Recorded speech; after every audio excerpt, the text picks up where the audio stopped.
ஆண்டவராகிய இயேசு கிறிஸ்துவின் இனிய நாமத்தில் உங்கள் மத்தியிலே தேவனுடைய வார்த்தைகளை கொண்டு வந்திருக்கிறேன்.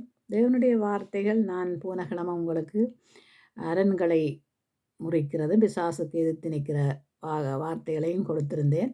இன்றைக்கு கொஞ்சம் எனக்கு உடல்நிலைகள் கொஞ்சம் இது சரியில்லாத நிலைமையில் இருந்தாலும் தேவனுடைய வார்த்தையை நான் கொடுக்கிறதற்காக, ஏனென்று கேட்டால் தேவனுக்கு கொடுக்குற நேரத்தை நாங்கள் திருடிக்கொள்ளக்கூடாது இல்லையா? அப்போ அதனால் அந்த நேரங்களை நாங்கள் எப்படியாவது தேவனுடைய வார்த்தைகள் இருக்குத்தானே அந்த வார்த்தையின்படி நாங்கள் கொடுக்கிறதற்கு யோசிக்க வேணும், தியானிக்க வேணும். அப்போ ஆண்டவர் நமக்கு சொல்லுவார், இதை கொடு, இதை கொடுக்க, இன்றைக்கு இதை கொடு, இன்றைக்கு இதை ஆண்டவர் பேசுகிறவராக இருக்கிறார். நான் இன்றைக்கு உங்களுக்கு அரண்களை முறிக்கிறதும் சாத்தானுக்கு எதிர்த்து நிற்கிற காரியங்களையும் எடுத்து பேசுவோம் என்று தான் இருந்தேன். 2 முறையும் அது ஆண்டவர் என்ன செய்தார் என்று கேட்டால் 2 முறையும் எனக்கு தடையாக இருந்தபடியினால் நான் திரும்பவே ஆண்டவருடைய பாதத்தில் இருந்து இன்றைக்கு உங்களுக்கு கொண்டு வந்திருக்கிற காரியம் என்னென்று கேட்டால், எல்லாருக்குள்ளேயும் சாத்தானை எதிர்த்து நிற்க வேண்டும் என்ற ஒரு மட்டுமல்ல, எங்களுக்குள்ள ஒவ்வொருத்தருக்குள்ளேயும் அன்பு இருந்தால் அந்த சாத்தானை ஜெயிக்க முடியும். அந்த சமாதானம், தேவன் கொடுத்த சமாதானம் இருந்தால் அந்த சாத்தானை ஜெயிக்க முடியும். வேண்டாம், மனுஷன் அப்பத்தினாலே மாத்திரமல்ல, தேவனுடைய வார்த்தையினாலும் பிழைப்பான் என்று எழுதியிருக்கிறது தானே. அப்போ நாங்கள் அவனுக்கு எதிர்த்து நிற்க வேண்டியது தேவனுடைய வார்த்தைகள். அப்போ தேவனுடைய வார்த்தைகள் எங்களுக்குள்ள என்ன சொல்லப்படுதுண்டா, சமாதானமாயிருங்கள், அன்பாயிருங்கள், ஒருத்தருக்கு ஒருத்தர் புத்தி சொல்லுங்கள், ஒருத்தர் ஆற்றி தேற்றுங்கள், ஒருத்தர் புரிஞ்சு கொள்ளத்தன்மைகள் இருக்குது. அப்போ அப்படியான காரியங்களை ஆண்டவர் எனக்கு அநேக இடத்துல எழுதியும் வைத்திருக்கிறேன். ஆண்டவர் சொல்லாமல் நான் அந்த வார்த்தைகளை கொடுக்க முடியாது. அதனால் இன்றைக்கு நான் பார்க்க போகிறது அன்பை குறித்து பார்க்க போகிறேன். அப்போ அன்பு நமக்கு முக்கியம். எப்படிப்பட்ட அன்பு இருக்கணும்? மாயையற்ற அன்பு இருக்கணும். நாங்கள் மாயமான அன்புகளை நாங்கள் தேடி ஓடுகிறோம். மாயமான அன்புன்னு சொன்னால் இப்போ என்ன சொல்லுங்க பாப்போம், ஒருத்தர் உதவி செய்துட்டா அவங்க எங்கள் மாரி அன்பாக இருக்கிறாங்க. ஒருத்தர் எங்களுக்கு ஏதாவது ஒன்றை தந்துட்டு அவங்க எங்கள் மாரி அன்பாக இருக்கிறாங்க. அதெல்லாம் மாயமான அன்பு. அன்பு என்று சொல்கிறது சகலத்தையும் சகிக்கும், சகலத்தையும் தாங்கும், சகலத்தையும் எங்களுக்கு தாங்கி வழிநடத்தி செய்யும். அப்போ அன்புக்கு என்ன இருக்காதாம்? பொறாண்மை இருக்காது, காமகாரம் இருக்காது, எரிச்சல் இருக்காது, தற்பொழிவை நாடாது, வீம்பை நாடாது, சுயத்தை நாடாது, அந்த ஈகோ அது இது அந்த வாக்குவாதங்கள், அந்த இப்படியான காரியங்கள், பொறாண்மைகள், அப்படியான காரியங்கள் அன்பாய் ஆண்டவருடைய அன்பில் இருக்கிறவங்களுக்குள்ள அது இருக்கவே இருக்காது. ஏனெண்டா பார்த்தா தெரியும் ஆண்டவருடைய அன்பில் இவங்க நடக்கிறாங்களா நடக்க இல்லையான்றது தெரியும். என்னடா மாயமற்ற அன்பாக இருக்கணும். மாயமுள்ள அன்பும் அப்போ அன்பில் 2 இருக்குது. ஒன்று மாயமுள்ள அன்பு இருக்குது, ஒன்று மாயமற்ற அன்பு இருக்குது. ஆண்டவர் கொடுத்த அன்பு எதுவாம்? தன்னுடைய ஜீவனையே கொடுத்தாராம். தன்னுடைய ஜீவனையே எங்களுக்காக கொடுத்த அன்பு தான் அது ஆழம் அகலம் இல்லாத அன்பு. அன்புக்கு ஈடாகாது. அதனால தான் நாங்கள் பார்க்கிறோம், கடற்கரை மணலை கணக்கிடலாம், தேவனுடைய அன்புக்கு ஈடாகாது. அப்போ நீங்கள் பாருங்கள், அப்பயே யோசித்து பாருங்க, கடற்கரை மணலை கணக்கிடலாம் என்றாலும் ஆண்டவருடைய அன்பு எப்படிப்பட்ட அன்பான்? ஜீவனை கொடுத்த அன்பு. அந்த அன்பு நமக்குள்ளே இருக்கிறதா என்று தான் பார்க்கணும். இப்போ நான் அன்பை குறித்து உங்களிடத்தில் சில காரியங்களை நான் உங்களுக்கு தண்ட போகிறேன். பாருங்க, 1 கொரிந்தியர் 14:1 பார்ப்போம். அன்பை நாடுங்கள், ஞான வரங்களை விரும்புங்கள், விசேஷமாய் தீர்க்க தரிசன வரங்களையும் விரும்புங்கள், ஏனெனில் அந்நிய பாஷையில் பேசுகிறவன் ஆவிக்குரிய ரகசியங்களை வெளிப்படுத்துகிறான். அப்போ அன்பை நாடுங்கள். அன்பு நமக்கு முக்கியம். அப்போ அன்பை நாங்கள் தேடி ஓட வேணும். ஆண்டவர் என்ன செய்தாராம்? லோகத்தில் இருந்து இறங்கி வந்து எங்கள் மேலே காட்டின அன்பு எப்படிப்பட்டதாம்? ஆழம் அகலம் இல்லாத அன்பு. அப்போ அன்பை நாடுகிறவர்களாக இருக்கணும். தேவனுடைய அன்பை நாடி ஓடி ஒரு ஜனங்களை கொண்டு வர வேணுமென்றால் அவர்களை அன்பினால தான் ஒரு மனுஷனை கட்டி எழுப்பலாம். அதிகாரத்தினால கட்டி எழுப்ப முடியாது. அன்பினால் கட்டி, இன்றைக்கு அன்பை நீங்கள் கொடுத்தாலும் அது செல்லுபடியாகாது. இரண்டு கேட்டால் ஒவ்வொருத்தரும் தேவனுடைய அன்பை கொடுக்கறதில்லை. தேவனுடைய அன்பு எப்படிப்பட்டது என்பதை நாங்கள் பார்க்க வேண்டியவர்களாக இருக்கிறோம். தேவனுடைய அன்புக்கு என்னென்ன இருக்காது? எரிச்சல் இருக்காது, காமகாரம் இருக்காது, தற்பொழிவை நாடாது, வீம்பை நாடாதுன்னு அப்படி நாங்கள் பார்க்கிறோம். அப்போ அந்த அன்புக்கு நாம் எப்படிப்பட்டவர்களாக இருந்து அந்த அன்பை நாங்கள் நாடி ஓட வேணுமெண்டா, பேதுருவுக்கு ஆண்டவர் கேட்குறாரு, என்னென்னு கேட்டால், நீ என் மேலே அன்பாக இருக்கிறாயா? பேதுருவை கேட்குறேன், நீ என் மேலே அன்பாக இருக்கிறாயா என்று கேட்டால் அவன், ஆண்டவரே நான் உன் மேலே அன்பாக இருக்கிறேன் 3 தரமும் கேட்குறாரு. அப்போ அந்த அன்பு உள்ளவன் தான் என்ன செய்ய முடியுமாம்? ஆடுகளை மேய்க்க முடியும். அப்போ தேவன் மேலே வைத்திருக்கிற அன்பு ஆடுகள் மேலேயும் இருக்கும். ஆடுகளுக்கும் நாங்கள் அன்பை கொடுப்போம். ஒரு ஆத்துமாக்கள் இப்போ பாருங்க, தூரத்தில் இருக்கிற சகோதரனை பார்க்கிலும் கிட்ட இருக்கிற சகோதரன் மேலே அன்பு வச்சாதான் நாங்கள் தூரத்தில் இருக்கிற சகோதரன் மேலும் பாசம் வைப்போம். இங்கே கிட்ட இருக்கிறவன் மேலே மாயற்ற அன்பை வச்சுக்கொண்டு தூரத்தில் இருக்கிறவனுக்கு என்ன 5 10 கொடுத்தா காணுமென்றது எங்களுடைய நோக்கம். அப்படி இல்லை. தூரத்தில் இருக்கிறனுடைய ஜீவனை காப்பது தான் எங்களுடைய நோக்கமாக இருக்கும். என்னென்னு ஆண்டவர் தூரத்தில் இருந்தவனுக்கு எல்லாம் தன்னுடைய ஆழமகலம் இல்லாத அன்பை கொடுத்தார். அந்நியர்கள் என்றும் பார்க்கையில், பரதேசிகள் என்றும் பார்க்கையில், யாரையுமே பார்க்கையில் அவர். நான் புறஜாதிகள் என்று பார்க்கல. புறஜாதிகளுக்கு நான் தேவன் தான். அந்நியரை உபசரிங்கள் சொல்லி அந்நியர்களுக்கும் நான் தேவன் தான். அப்போ நாங்கள் எப்படியப்பட்ட அன்பு இருக்கணும் அவங்ககிட்ட? தேவ வசனத்தின்படி அந்த அன்பு எங்களுக்குள்ள இருக்க வேணும். தேவ வசனத்தின்படி இல்லாத அன்பு அது மாயமான அன்பு. நாங்கள் என்ன செய்கிறோம்னு கேட்டால், கண்டால் சகோதரன் காணாட்டா சகோதரன் இல்லையாடா. அப்போ எங்களுக்குள்ள இருக்கிற அன்பு சபையில் இருக்கிறவர்கள் மேலே அன்பு வைக்க வேணும், குடும்பத்தின் மேலே அன்பு வைக்க வேணும். ஏனென்று கேட்டால் நாங்கள் குடும்பத்தின் மேலே அன்பு வச்சா தான் தேவனுடைய பிள்ளைகள் என்று எனப்படுகிறோம். ஏனெண்டா தேவனுக்குள்ள இருக்கிற அந்த அன்பின் குணாதிசயங்கள் எங்களுக்குள்ள வரும்போது நாங்கள் குடும்பத்துக்களையும் அன்பாயிருப்போம், தேவ பிள்ளைகளோடும் அன்பாயிருப்போம், எல்லாரோடும், முக்கியமாக எல்லாரோடும் நாங்கள் அன்பாயிருப்போம். அதுக்குள்ள எந்த பிரச்சனையும் வராது. ஏனென்று பிரச்சனையை கொண்டு வருகிறவன் ஆறாம்? சத்ரு. அவனுடைய அரண்களை முறிக்கிறதுக்குத்தான் வேத வசனம். அப்போ நாங்கள் அன்பாயிருந்தால் அவனங்களை தொட முடியாது இல்லையா? இன்றைக்கு எங்களுடைய அன்பு எப்படிப்பட்டதாக இருக்கிறது? மாயான அன்பாக இருக்கிறது பாருங்க. மாயமற்ற அன்பாக இருக்க வேணும் என்று தேவன் விரும்புகிறார். அதனால தான் ஆண்டவர் கேட்கிறார், நீ அன்பாக இருந்தால் தான் ஆடுகளை மேய்க்க முடியும். நீ அன்பாக இருந்தால் தான் என்னுடைய ஆடுகளை மேய்க்க முடியும். நீ அன்பில் என்னட்டு கேட்டால் நாங்கள் நினைக்கிறோம், என்னட்டு கேட்டால் 4 பேருக்கு 10 காசை கொடுத்துட்டா, அதில் இப்போ நாங்கள் ஒரு உதாரணத்துக்கு கேட்டால், நாங்கள் போகிற இடத்துல ஸ்ரீலங்காவில் 5,000 கொடுத்து 2,000 கொடுத்தா அது அன்புன்னு நினைக்கிறோம். நோ, அது அன்பு இல்லை. அவங்களுடைய பாடுகளில் நாங்கள் அவங்களுக்கு ஆண்டவரை பற்றி சொல்லுகிறது தான் அந்த அன்பு. பாடுபடுகிறவனுக்கு நாங்கள் அன்பை கொடுக்குறது தான் அன்பு. இன்றைக்கி நீங்கள் போய் ஸ்ரீலங்காவில் போய் நீங்கள் 1000 500 கொடுத்து பாருங்க, வேண்ட மாட்டாங்க. அவங்களுக்கு தெரியும் என்னன்னு கேட்டால், இதெல்லாம் எங்களுக்கு கஞ்சியை தண்ணியை குடித்தாலும் நாங்கள் இப்படி அடிமைப்பட மாட்டோம்னு நிற்கிறாங்க இப்போ சில பேர். அப்படியாய்த்தான் ஆண்டவருடைய அன்பு எப்படி அவங்களுடைய பாடுகளில், அவங்களுடைய துக்கங்களில், அவங்களுடைய துயரங்களில் அவங்களோடு இருந்து நாங்கள் அவங்களுக்கு ஆறுதல் சொல்லி, தேவ வசனத்தை சொல்லி, தேவன் உங்களுக்கு அன்பாக இருக்கிறார், தேவனை நம்புங்க, ஆண்டவரை நம்புங்க, ஆண்டவரை விசுவாசியுங்க, அதே போல் நீங்களும் ஆண்டவற்ற பிள்ளைகளாக இருந்தோண்டு அவங்களுக்கு அந்த வார்த்தைகளை கொடுத்து, அதுக்கப்புறமா நீங்கள் என்ன பணத்தை கொடுத்தானே, என்னத்தை கொடுத்தானே, ஆறுதல் முதல் கொடுக்கவன். ஆறுதல் அளிக்கிறவன் ஆண்டவர் பாருங்க, ஆறுதல் கொடுக்குறாரு பாருங்க. மரித்தவர்களை உயிர்ப்பிக்கிறாரு, அந்த குடும்பத்துக்கு ஒரு ஆறுதல். உயிர்ப்பித்தாரே ஆண்டவரை, நோயாளிகளை குணப்படுத்துகிறார், ஒரு ஆறுதல். அதுக்கப்புறம் தான் அவர் என்ன செய்கிறாருன்னு கேட்டால், அவர் எங்கேயாவது பணத்தை காட்டி யாரையாவது ரட்சிப்புக்குள்ளே வழி நடத்தி இருக்கிறாரா? அல்லைன்னு சொன்னால், வாங்க நாங்கள் உங்களுக்கு இது செய்வோம் அது செய்வோம்னு சொல்லி கொண்டு வந்திருக்கிறாரா? இல்லை. அவருடைய துக்கத்திலே பயந்து கொண்டார். அவருடைய பாவத்தை தான் சுமந்து கொண்டார். நீங்கள் சுமப்பீங்களா அடுத்தவனுடைய பாவத்தனோ? நாங்கள் சுமக்கவே மாட்டோம். ஏனென்று கேட்டால், அடுத்தவன் கதைக்கிறதை, அடுத்தவனோட ஐக்கியப்படுறதையே விரும்பாத நாங்கள் என்னென்று அவங்களோட பாவத்தை சுமப்போம்?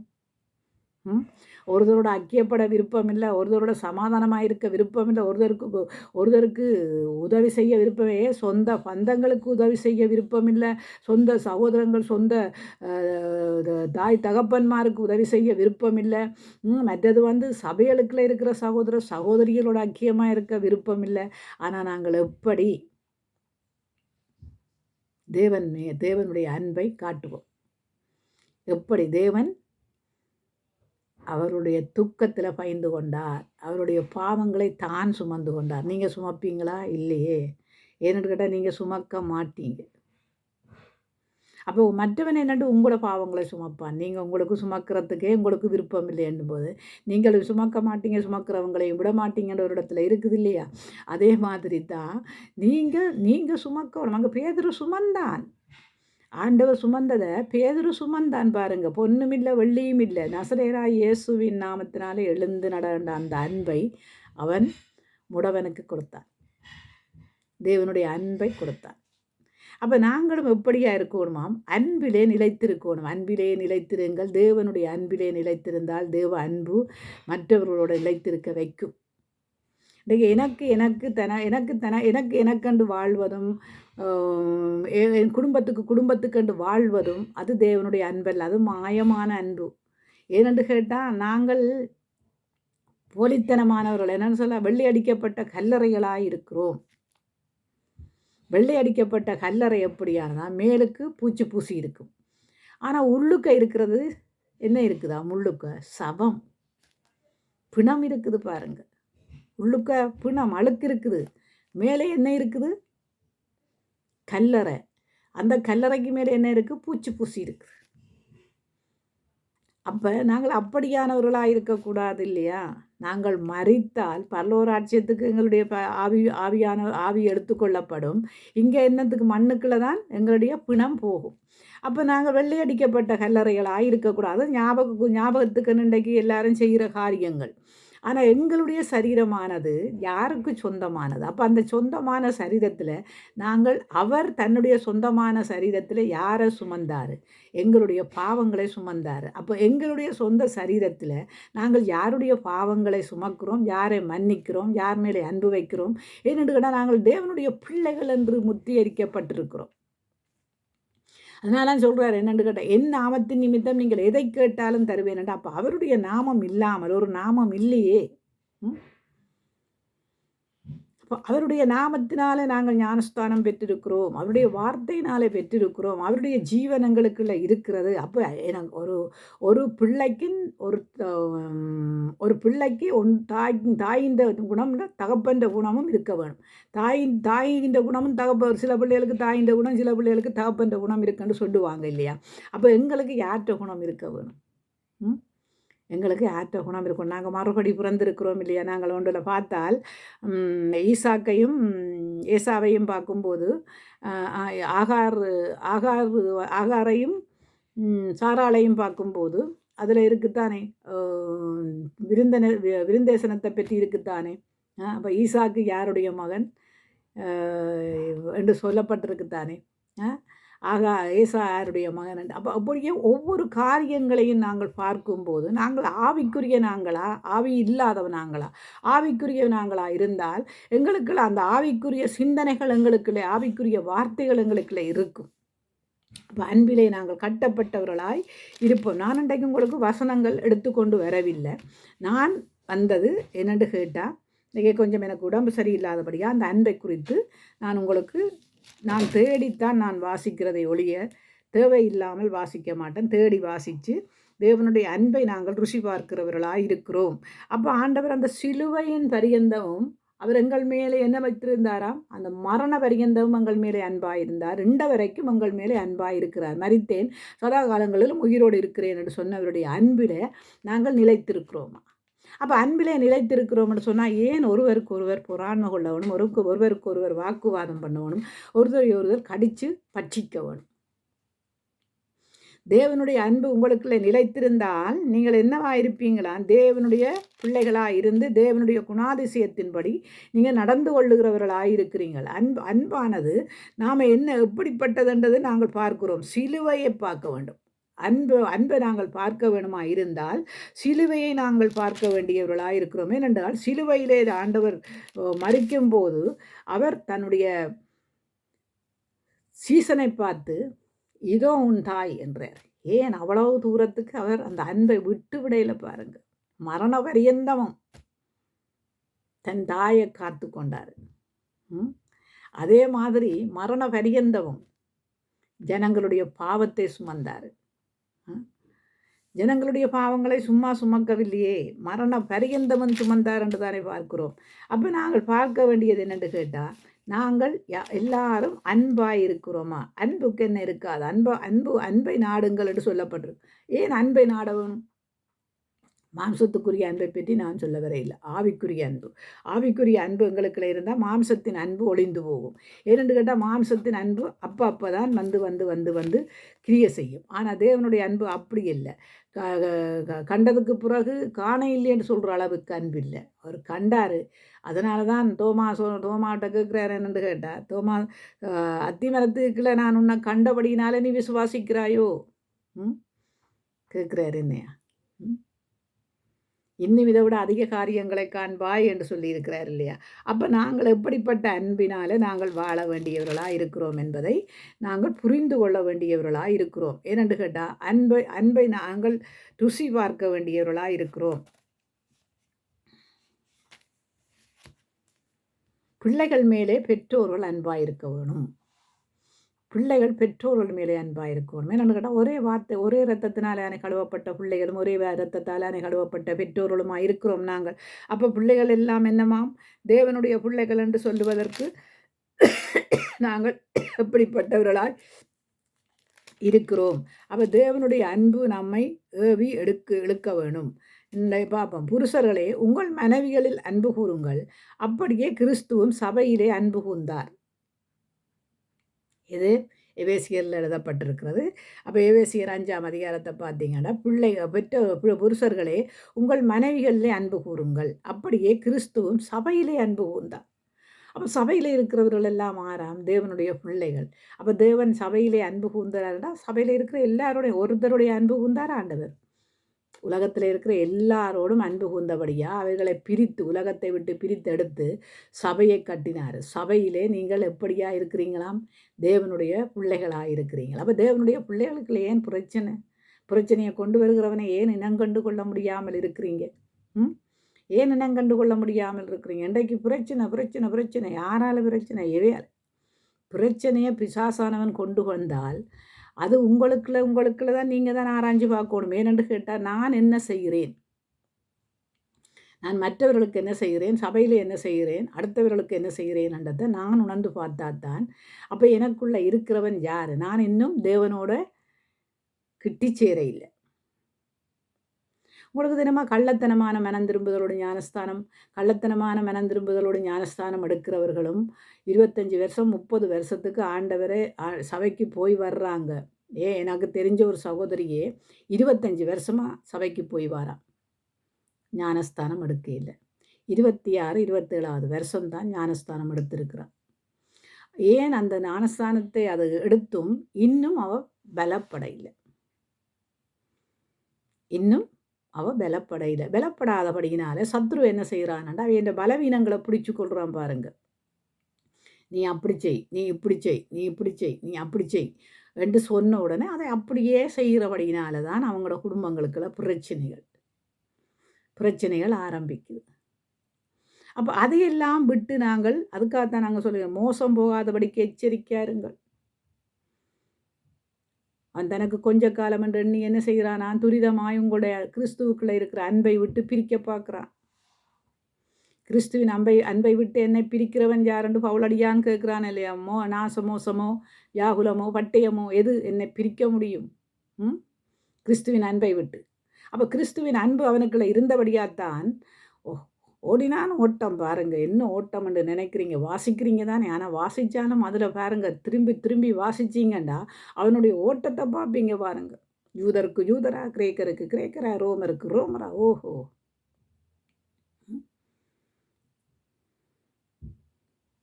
எந்த விக்கிரகத்துக்கு பக்கத்தில் போய் நின்றாலும் அவனை அசைக்க முடியாமத்தான் இருந்தது. ஏன்? அவன் ராஜாக்களுக்கு முன்பாகவும் அபயமிட வேண்டியிருந்தது. இன்றைக்கு பாருங்க, கழுவுற மீனில் தண்ணிக்கு வந்து நழுவுற மீன்கள் மாதிரி சில பேர் நழுவிடுவாங்க பாருங்க. நழுவுற காரியங்கள். கர்த்தருடைய பிள்ளைகளுக்கு அந்த நழுவுற காரியங்கள் எல்லாம் இருக்கக்கூடாது பாருங்க. உள்ளதை உள்ளதன்படி சொல்லி மிஞ்சினது ஒன்றுமில்லை என்று சொல்லப்பட்டிருக்கு இல்லையா? அப்போ நமக்குள்ள என்ன இருக்கணுமாம்? நற்குணாதிசயங்கள் இருக்க வேண்டும். தேவனுடைய பிள்ளைகள் என்று சொன்னால் நற்குணாதிசயங்கள் இருக்கும். இன்றைக்கு நீங்கள் பார்க்க வேணும்னு சொல்லி சொன்னால் ஆவிக்குரிய ஆவியானவரால் நாங்கள் பகுத்தறியலாம் எவர்களுக்குள்ள என்ன ஆவி இருக்குது, என்ன ஆவி இருக்குது? துணிகரமான பாவத்துக்குரிய ஆவிகள் இருக்கிறதா? எந்த ஆவி இருக்குன்னு அவையனுடைய குணாதிசயங்களிலேயே கண்டுகொள்ளலாம். என்னென்ன ஆவி என்று நாங்கள் பகுத்தறியக்கூடியதா இதிலேயே ஆண்டவர் எழுதி தந்திருக்கிறாரே பாருங்க. அப்போ கணவன் மனைவி என்ன புருஷர்களே உங்கள் மனைவியின் மேலே அன்பு கூறுங்கள். சபையிலே தேவன் எப்படியா இருக்கிறாராம் அன்பு கூறுங்கள். அப்படியே கிறிஸ்துவும் எதில் சபையிலே அன்பு கூறுகிறார். அப்போ மனைவியானவளண்டா மணவாட்டி சபை. அவர் ஏன் மனைவியை வைத்து அவர் கருத்தாய் சொல்லியிருக்கிறாருன்னு கேட்டால், கணவன்மார் கண்டிப்பாக மனைவிமாரில் அன்பு செலுத்த வேணும். மனைவிமார் கணவன்மாருக்கு கீழ்ப்படிய வேணும். கீழ்ப்படிவண்ட ஆவி இருக்க வேணும். நான் தான் கிங்கண்டா மாதிரி நிற்கக்கூடாது. ஏனென்று கேட்டால் தலை இருக்க வால் ஆடக்கூடாதுன்னு சொல்லுவாங்க. அது வால் ஆடினா ஒரு நாளைக்கு அந்த வாலை ஒட்டத்தான் பார்ப்பாங்க. ஏனென்று கேட்டால் ஆதாம் ஏவாளோட வால் ஒட்டப்பட்டது பாருக்கு. ஏவாள் ஏமாற்றப்பட்டாள். வால் ஒட்டப்பட்டது. கணவனுக்கு கீழ்ப்படிந்திருக்க இல்லையே. அவனும் வார்த்தைகளை கொடுக்க வார்த்தையின்படி அவனும் நடக்க இல்லையே. இவள் வஞ்சகத்தினாலே அல்லவா வஞ்சிக்கப்பட்டான். ஆதாம் வஞ்சிக்கப்பட்டான் என்று ஏவாள் அவனை வஞ்சித்தாள் என்று தான் இருக்கு. ஆதாம் வஞ்சிக்கப்பட்டான் என்று இல்லையே வாசிச்சுக்க உங்கள் எழுதி வச்சிருக்கிறேன். அப்போ நாங்கள் என்ன செய்யணுமாம்? அன்பு கூறுகிறவர்களாக இருக்கணும். அந்த அன்பு நமக்குள்ள இல்லைன்னு சொன்னால் ஏனென்று கேட்டால் நாட்கள் பொல்லாதவைகளாக இருக்கிறபடியால் என்ன செய்யணுமா? காலங்களையும் நேரங்களையும் பிரயோஜனப்படுத்துறதுக்கு சனங்களோடு ஐக்கியமாக இருக்கணும், அன்பாக இருக்கணும், வேதத்தின்படி நடக்கவும். வேதம் நமக்குள்ள இராவிட்டால் ஒன்றுக்குமே உதவாத நாங்களாத்தான் போய்விடுவோம். அப்போ அந்த அன்பு நமக்குள்ள இருந்தால் ஏன் பொல்லாங்கை நாங்கள் ஜெயிக்க முடியும். பொல்லாங்கானவனை நாங்கள் ஜெயிக்க முடியும்.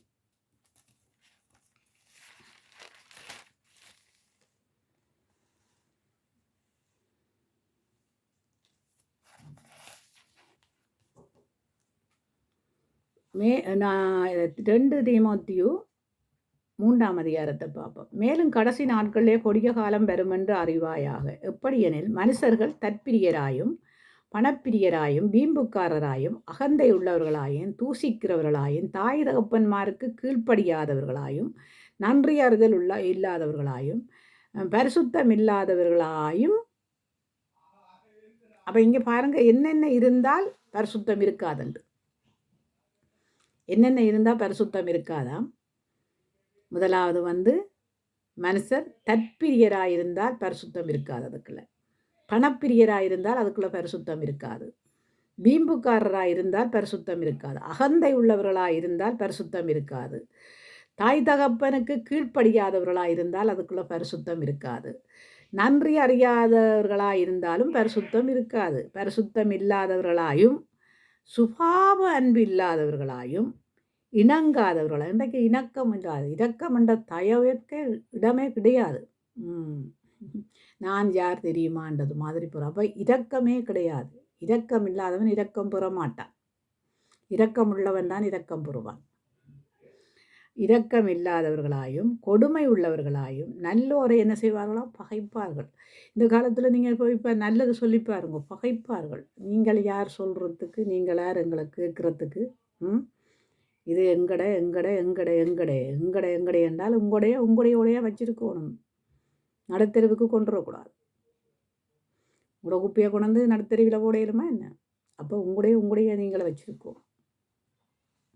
அப்போ அப்படிப்பட்டவர்களாயும் துரோகிகளாயும் துணிகரம் உள்ளவர்களாயும். துணிவார்கள் பாருங்க, பிரச்சனை செய்கிறதுக்கு துணிஞ்சு கொள்ளுவாங்க. ரகசியமாக செய்து போட்டு ரகசியமாக இருப்பாங்க. அப்போ துணிகரம் உள்ளவர்களாயும் நல்லோர்களை பகைக்கிறது பாருங்க. நல்லவன் யார் கெட்டவன் யாருன்னு இந்த உலகத்தில் ஆண்டவர் வரும்போது தான் கண்டுகொள்ள முடியுமே ஒழிய ஆவிக்குரிய கண்களால் பார்க்கலாம். ஆனால் நீங்கள் ஆண்டவரே பரிசுத்த ஆவியானவரால் நடத்தப்படுகிறவர்களாக இருந்தால் கண்டிப்பாக ஆவிக்குரியவர்கள் நல்ல மனுஷர்களையும் கண்டுகொள்வீங்கள். அவர்கள் ஆவிக்குரியவர்களானும் கண்டுகொள்வீங்கள். அவருடைய இருதயத்தின் நினைவுகள், சிந்தனைகள், போக்குகள், நடத்தைகள் எல்லாம் கண்டுகொள்வீங்கள். ஆவியானவர் உங்களுக்குள்ள கண்டிப்பாக கிரிய செய்ய வேணுமா இருந்தால், அவர் உங்களை நடத்த வேணுமா இருந்தால் இரவும் பகலும் அவரோடு இருக்க வேணும். அவரோடு வேண்டுதல், அவரிடத்துல இருந்து வேண்டுதல் செய்ய வேணும். சரியா?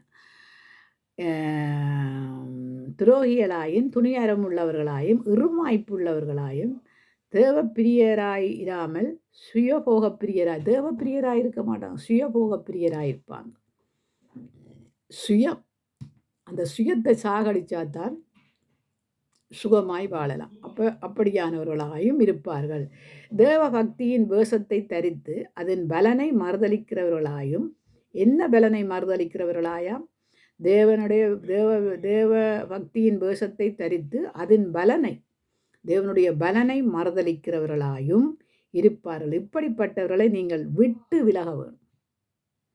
இப்படிப்பட்டவர்களை நீங்கள் என்ன செய்யணுமா? விட்டு விலகுங்க. இப்படியான குணாதிசயங்கள் இருந்தால், இவ்வளவு குணாதிசயங்களையும் நீங்கள் எழுதி வையுங்க. எழுதி வச்சுட்டு நீங்கள் பாருங்கள், இவ்வளவு குணாதிசயமும் அவர்கள்ட்ட இருக்காண்டு. என்னென்ன? மனுஷர் எப்படியெனில் மனுஷர்கள் தற்பிரியராயிருப்பார்கள்.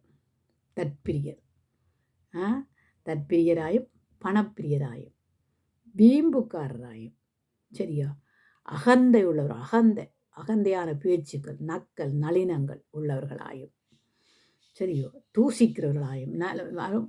தூசிப்பு, ஒரு மனுஷராக மதிக்காமல் தூசிப்பு. பெரியவர்களாக இருந்தால் என்ன, வயசு போனவர்களாக இருந்தால் அவர்களை மதிக்கிற இல்லை, தூசிக்கிற ஒரு கனம் இல்லாத வாழ்க்கை.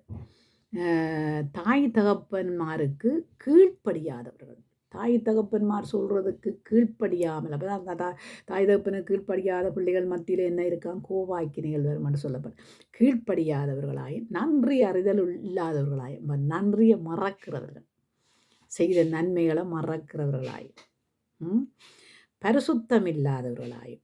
எப்படிப்பட்டவர்களிடத்துல என்ன இருக்கும்? பரிசுத்தம் இருக்காது. ஏன் சொல்லுங்க? அவன் உள்ளம் ஃபுல்லாக என்ன இருக்குது? இருதயம் ஃபுல்லாக என்ன இருக்குது? திருக்கு. அப்போ இதை வச்சுக்கொண்டு நான் பரிசுத்தம்னு சொல்ல முடியாது.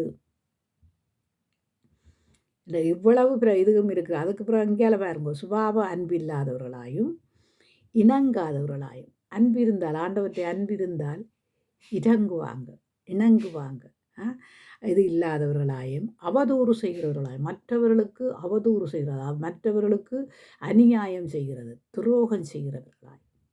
அநியாயம், அவதூறு செய்ய வேணும் என்று நினைப்பாங்க. இந்த குடும்பத்தை கெடுக்க வேணும், இந்த குடும்பத்தை குட்டிச்சு வேறாக்கணும், அந்த குடும்பத்தை குட்டிச்சு, என்னுடைய குடும்பம் பெரிய ஒஸ்தியில் இருக்குது, அது இது என்று சொல்கிறவங்கள்ட்ட நீங்கள் நினைச்சு கொள்ளுங்க. என்ன சொல்லுவாங்களான்னா, நல்ல மரத்தில் நல்ல கனி தான் இருக்கும், கெட்ட மரத்தில் கெட்ட கனி தான் இருக்கும். நல்ல மரம் கெட்ட கனியை கொடுக்காது, கெட்ட மரம் நல்ல கனியை கொடுக்கும். அதில் இருந்தே நீங்கள் அறிந்து கொள்ளுங்கள்னு சொல்லும்போது இங்கே பாருங்கள். அதுக்கப்புறமா அவர் சொல்லியிருக்கிறார், இருமாய்ப்பு துரோகிகளாயும் துணிகரம் உள்ளவர்களாயும். இப்போ அங்கே துணிகரம் கொண்ட பிள்ளைகள்லாம் இப்போ இருக்கிறாங்க. நீங்களார் நாங்களார் ரெண்டு கேட்குற பிள்ளைகள்லாம் இப்போ இருக்கிறாங்க. என்னென்னு கேட்டால், அந்த காலத்துலேனா இந்த காலத்துலேயும் சில காரியங்கள் இருக்குது, நாங்கள் பார்க்குறோம். என்னென்னு கேட்டால், வேலைத்தலங்களுடைய வேறு நாட்டுக்காரங்க, அதை ஷேப்பாக இருக்கிறவங்க வேலை செய்கிறவைக்கு சொல்லி கொடுத்துருக்குறாங்க. என்னென்னு கேட்டால், பெரியவங்களை மதிக்க கற்றுக்கொள்ள வேணும், எழும்பி நின்று சில காரியங்களை கேட்க வேணும். இருந்து கொண்டு கேட்குறதுக்கு இல்லை. ஆனால் சில பேர் இருக்கிறாங்க, நல்ல டொச்சுக்காரங்க இருக்கிறாங்க, நல்ல இது நான் வேல்தலங்களில் போய் பார்த்தா இருக்குது. தேவ பக்தியின் வேஷத்தை தரித்து அதன் பலனை மறுதளிக்கிறவர்களாயும் இருப்பார்கள். இப்படிப்பட்டவர்களை நீங்கள் விட்டு விலகுங்கள். பாவங்களாலே நிறைந்து பற்பல இச்சைகளினாலே இழுப்புண்டு போவார்கள். பாவம் பாருங்கோ, இவ்வளவும் பாவம். நான் உங்களுக்கு போன கிழமை சொல்ல இல்லையா, முழுக்க பாவமான காரியங்கள். அப்போ பாவமான காரியங்களினால என்ன செய்கிறதான்? தாங்களே இழுப்புண்டு போவாங்க. மற்றவங்ககிட்ட இருந்து வர்ற ஒரு தேவ பிள்ளைகள ஒரு வார்த்தைகளை தாங்களே இழந்து போகிறவர்களாக இருப்பார்கள். என்னுடைய தேவனுடைய நாமம் ஆராலையால் தூசிக்கப்படுது. இப்படிப்பட்டவர்களால் தான் தேவனுடைய நாமம் வீணிலே தூசிக்கப்படுது. இப்பொழுதும் காற்றானது ஒருபோதும் எப்பொழுதும் பாவங்களாலே நிறைந்து பற்பல இச்சைகளாலே இழுப்புண்டு எப்பொழுதும் கற்றாலும் ஒருபோதும் சத்தியத்தை அறிந்து உணராதவர்களாயும் இருக்கிற பெண் பிள்ளைகளுடைய வீடுகளிலே இப்படிப்பட்டவர்கள் நுழைந்து அவர்களை வசப்படுத்தி கொள்ளுவார்கள். இப்படிப்பட்டவர்கள் இருந்தால் என்ன செய்கிறது? வசப்படுத்தப்படுவார்கள். கவனமாக இருக்கணும், வேதத்தை வாசிக்கணும், வேதத்தின்படி நடக்கணும். அன்பென்றால் என்ன, சமாதானம் என்றால் என்ன, ஐக்கியம் என்றால் ஏனெண்டா சில காரியங்களை சத்துரு கொண்டு வந்து போடுவான். சரியா? அப்போ நீங்கள் பொல்லாதவர்களும் எத்தனம் பண்ணுகிறவர்களும் மோசம் போக்குறவர்களுமான மோசம் போகிறவர்களாகவும் இருந்து மென்மேலும் கேடுள்ளவர்களாவார்கள். இப்படிப்பட்டவர்கள் எப்படிப்பட்டவர்களாக இருப்பா? அவர்களுக்கு எப்படித்தான் நீங்கள் வார்த்தைகளை சொன்னாலும் அது அவர்களுடைய இருதயத்திலே எழுதப்படாது. எழுதப்பட்டால் அவர்கள் நடக்கிற முறைகளில் கண்டுகொள்ளுவீங்க. பொய்யை பிணைப்பாங்க. பொய்க்கு பிதாவையே தேடிக்கொள்வாங்க. ஒரு பொய் சொன்னால் என்ன? ஒரு பொய் பொய் பொய் பொய் தான். பொய்க்கு ஒரு திரும்பி ஒரு வசனம் ஆண்டவர் போட்டுக்கிறாரா? பொய் பொய் தான். சரி, இல்லை நீ ஒரு பொய்யை சொல்லி நான் உனக்கு அதை சரிப்படுத்தி வைக்கிறேன்னு ஆண்டவர் எங்கேயாவது போட்டிருக்கிறாரு? இல்லை. அப்போ அப்படிப்பட்டவர்களாக இருக்கக்கூடாது. ஏனென்று கேட்டால் இப்படிப்பட்ட காரியங்களை தேவன் வெறுக்கிறார். சரி, எப்படிப்பட்ட காரியங்களை தேவன் வெறுக்கிறாரு. ஏனென்று கேட்டால் தேவனுடைய பிள்ளைகள் என்று சொல்லியும் நாங்கள் என்ன செய்கிறோமா? தேவனுடைய சத்தியத்தின்படி நடக்காதவர்களாய் இருக்கிறோம். இது தேவனுக்கு பிரியமில்லாத காரியங்கள். அதனால தான் நாங்கள் பார்க்கிறோம், அன்பை நாடுங்கள் ஞானவரங்களை நாடுங்கள் என்று சொல்லியிருக்கிறோம். அப்போ அன்பை நாடுங்கள் ஞானவரங்களை நாடுங்கள் என்று சொல்லப்பட்டிருக்குது இல்லையா? அவை நாங்கள் பார்க்கிறோம் இல்லையா? அன்புக்கு பொறாண்மை இருக்காது, காமகாரம் இருக்காது, எரிச்சல் இருக்காது, தற்பொழிவை நாடாது, வீம்பை நாடாது, சுயத்தை நாடாது, எல்லாம் சொல்லப்பட்டிருக்குது இல்லையா? அப்போ அப்படிப்பட்ட காரியங்களை நாங்கள் செய்து கொண்டு நாங்கள் என்ன சொல்கிறோமா? ஆண்டவற்ற பிள்ளைகள், ஆண்டவற்ற பிள்ளைகள், ஆண்டவற்ற பிள்ளை. இன்றைக்கு சபைகளில் நீங்கள் பார்த்தீங்கன்னா அநேக சபைகள் பிரிந்து போகுது. அநேக சபைகளில் பிரச்சனை என்ன? மேன்மையான இடங்களுக்கு போகணுமாங்க. மீகாவில் என்ன செய்தானடா? நான் அதை உங்களுக்கு எழுதி வச்சிருக்கிறேன். சாத்தாண்ட இதுகளுக்குள்ள எழுதி வச்சிருக்கிறேன். மீகாவில் என்ன செய்தான்னு கேட்டால், நான் மஞ்சத்தில் ஏறுவேன், அவருக்கு மேலாக ஒப்பாக இருப்பேன் என்று. அப்படியான நினைவுகள் சிந்தனைகள் இருக்குமா இருந்தால் மீகாவிலை போலத்தான் நாங்களும் இருக்க வேண்டி வரும். அப்படியான நினைவுகள் சிந்தனைகளை அகற்றி தேவனுடைய அன்பு தேவனுடைய சமாதானத்திலே நாங்கள் விழித்திருக்கக்கூடியவர்களாக இருக்க வேண்டும்.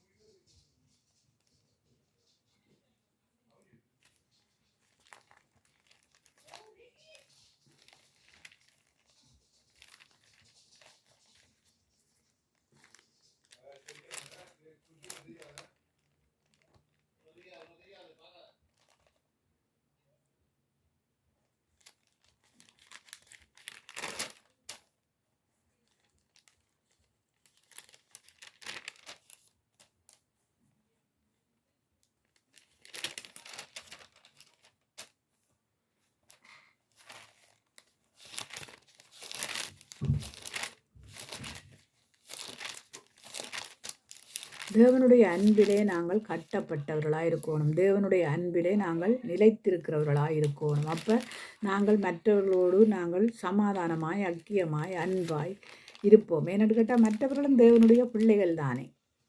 நாங்கள் தேவனுடைய பிள்ளைகள் என்று சொல்லுகிறோம். ஆனால் தேவனுடைய குணாதிசயங்கள் எங்களுக்குள்ள இருக்கிறதா?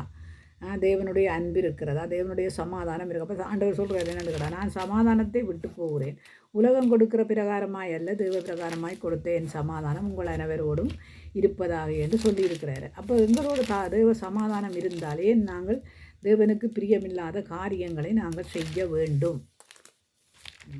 தேவனுக்கு பிரியமில்லாத காரியங்கள், தேவனுக்கு பிரியமில்லாத பகைகள். ஆண்டவர் சொல்கிறார் இல்லை என்னென்னு கேட்டால், நீங்கள் கற்றும் முற்றும் தேறவில்லையே, முற்றும் தேறவில்லையே, கற்றிருக்கிறீங்கள் ஆனால் முற்றும் அதில் தேறவில்லையே.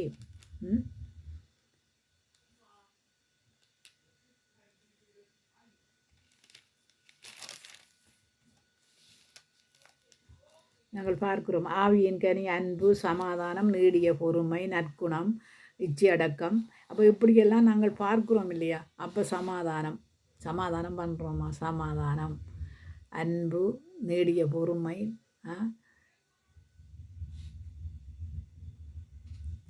அன்புக்கு என்ன இருக்காதான்? பொறாண்மை இருக்காது. அன்பு என்னதான்? தற்பொழிவை நாடாது, சினங்கொள்ளாது. அப்போ அப்படிப்பட்ட காரியங்கள் நமக்குள்ள இருக்கிறதாண்டு நாங்கள் நிதானித்து அறிஞ்சு பார்க்க வேண்டியவர்களாக இருக்கிறோம்.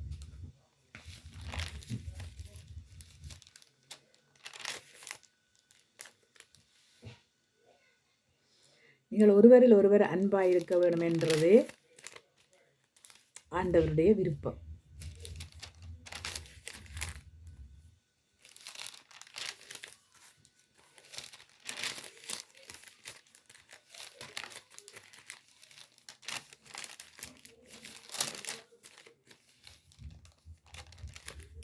அப்போ இன்னொரு இடத்துல பார்க்குறோம், ஐஸ்வர்யவானாக விரும்பாதீங்க. ஐஸ்வர்யத்தை அந்த விரும்பும்போது தான் எங்களுக்குள்ள அந்த அன்பு குறைஞ்சு போகுது. ஏன்னு கேட்டால் ஐஸ்வர்யத்தால் நாங்கள் பெருமை பாராட்டுகிறோம்.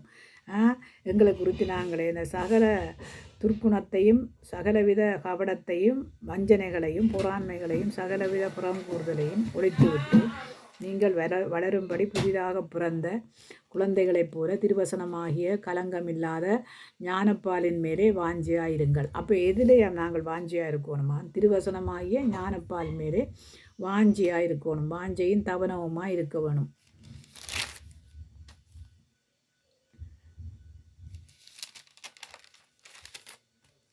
தீமையை விட்டு நாங்கள் நன்மை செய்கிறவர்களாக இருக்கணும். தீமையை செய்கிறதுக்கு துணிகரமாக நாங்கள் பாருங்க சுழருவோம். ஏனென்று கேட்டால் தீமை செய்கிறதுக்கு எங்களுக்கு துணிகரமான காரியங்கள் வரும். தீமை செய்யக்கூடிய காரியங்கள் துணிகரமாக செய்வோம். சரியா?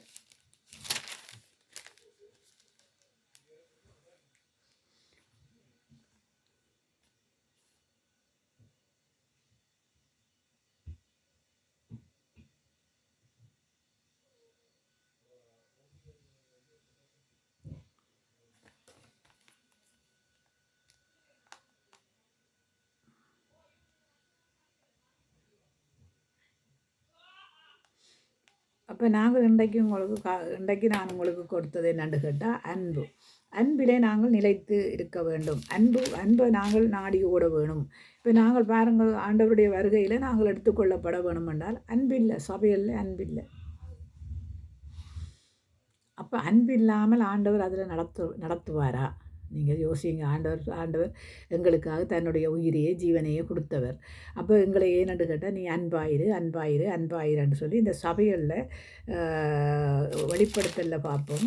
வெளிப்படுத்தலை சொல்லியிருக்குது. நீ ஆதியிலே கொண்ட அன்பை என்ன செய்து விட்டாயா? சபைக்குத்தான் சொல்லப்படுது.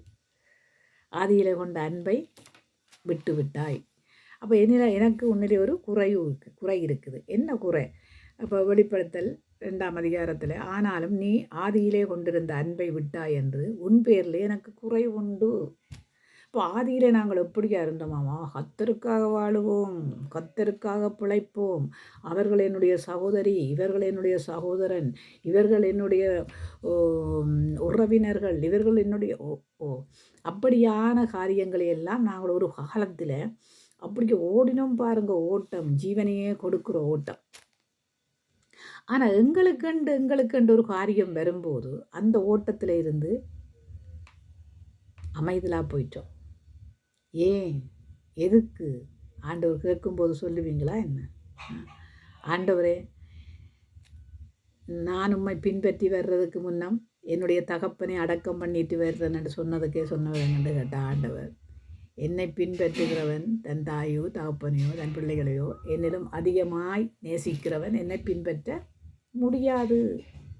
அதிகமாய் நேசிக்கிறவன் என்னை பின்பற்ற முடியாது. சரியோ? அது மட்டும் இல்லை, நான் இப்போ தகப்பனிடத்தில் இப்போ சொல்லிட்டு வரணுன்னா, மறிக்க போகிறவன் அடக்கம் செய்யறது, நீ என்னை பின்பற்றி வா. ஆண்டவருடைய கலப்பையில் கையை வச்சுட்டு, கலப்பை எதுங்க? வசனம். அப்போ அதில் கையை வச்சுட்டு, அந்த அன்பில் கையை வச்சுட்டு நான் கையை எடுக்கிறேன்னு பாருங்க, துணிகரமாக எடுக்கிறேன். எல்லாத்துக்கும் ஒரு தடை வைப்போம். சில பேர் இருக்கிறாங்க என்னென்னு கேட்டால், கல்யாணத்துக்கு முன்பு கல்யாணத்துக்கு பின்பு அண்டு, கிறிஸ்துவுக்கு முன் கிறிஸ்துவுக்கு பின்னண்டு இருக்கு. அது கிறிஸ்துவுக்கு முன், இது கிறிஸ்துவுக்கு பின்னண்டு. அங்கே அது நிழல், இது நிஜம் இல்லையா? அதே மாதிரி தான் நான் கல்யாணம் கட்டுறதுக்கு முன்னம் அப்படி இருந்தேன், கல்யாணம் கட்டுறதுக்கு பின்னம் இப்படி இருப்பேன்டா. இது என்ன? இதனால தான் நான் சொல்லியிருக்கிறேன் என்னடா, உலகத்துக்குரியதை சிந்திக்கிறோம். சிந்தனையெல்லாம் அங்கே போகுதான்.